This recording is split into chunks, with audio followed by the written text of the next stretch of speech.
നിങ്ങൾ കളിയില്ലേ? കളി എന്തായി? തോറ്റോ? തോൽക്കാൻ നിന്റെ ടീമല്ല എൻ്റെ ടീം. ദേ കളി നടന്നുകൊണ്ടിരിക്കാം, ഒന്ന് കാണട്ടെ. ദേ അവരൊരു ഗോൾ അടിച്ചു. എന്തായാലും ഈ കളി അർജന്റീന തോൽക്കും, ഉറപ്പാണ്. ദേ കടന്നു അലമ്പാതെ അത് ഓഫ് സൈഡാണ്. അത് ഓഫ് സൈഡ് തന്നെയല്ലേ? എന്തായാലും ഈ കളിയിൽ നിങ്ങളെ മെസ്സിക്കൊന്നും ഒന്നും ചെയ്യാൻ പറ്റില്ല. ദേ ആ നോക്കി നിൽക്കുന്ന മെസ്സിനെ കുറിച്ച് പുറത്ത്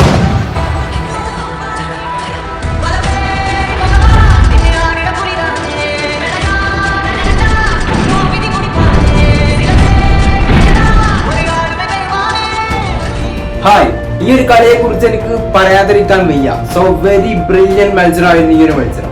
അർജന്റീന വേഴ്സസ് അൾജീരിയ മത്സരത്തിന്റെ ആദ്യ മിനിറ്റില് അൾജീരിയ നല്ല പെർഫോമൻസ് ആയിരുന്നു കാഴ്ചവെച്ച്. അത് കണ്ടപ്പോൾ അർജന്റീന ടീമും ആരാധകരൊക്കെ ഒന്ന് പേടിച്ചുപോയി. ആ സമയമാണ് മെസ്സിയുടെ ഒരു ഗോൾ വരുന്നത്. പക്ഷെ അത് ഓഫ് സൈഡ് ആയി. അതേ മറുപടി തിരിച്ചും ആവർത്തിച്ചു. അതായത് അൾജീരിയ ഒരു ഗോൾ അടിച്ചു, അതും ഫൈനലി ഓഫ് സൈഡ് ആക്കും. അതിനുശേഷം അൾജീരിയ അർജന്റീനിയൻ ബോക്സിൽ അയിഞ്ഞാടുകയായി. അവിടെ ഉറച്ചു നിന്നത് അർജന്റീനിയൻ ഡിഫൻസ് ആയിരുന്നു.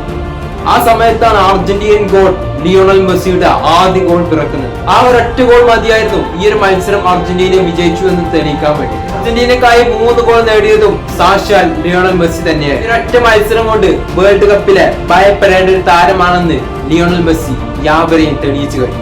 വേൾഡ് കപ്പിൽ നടന്ന ഏറ്റവും സുന്ദരമായിട്ടുള്ള ഒരു ഫുട്ബോളാണ് നമുക്ക് ഈ ഒരു മത്സരത്തിൽ കാണാൻ പറ്റും. മെസ്സിയുടെ ഈ ഒരു ഹാട്രിക്കിലൂടെ മെസ്സി ആദ്യ വേൾഡ് കപ്പ് ഹാട്രിക് സ്വന്തമാണ്. അതുപോലെ വേൾഡ് കപ്പിൽ ഏറ്റവും കൂടുതൽ ഗോൾ അടിച്ച താരത്തിൽ ഒരാളായിട്ട് ലയണൽ മെസ്സി മാറിക്കഴിഞ്ഞു. എന്തായാലും ഈ ഒരു വീഡിയോയെ കുറിച്ച് നിങ്ങൾ അഭിപ്രായം ഒപ്പിനൊക്കെ താഴെ കമന്റ് ചെയ്യുക. വീഡിയോ ഇഷ്ടപ്പെട്ട ലൈക്ക് ചെയ്യുക, ചാനൽ സബ്സ്ക്രൈബ് ചെയ്യുക. സോ നെക്സ്റ്റ് വീഡിയോ കാണുന്നവർക്കും എല്ലാവർക്കും ഗുഡ് ബൈ.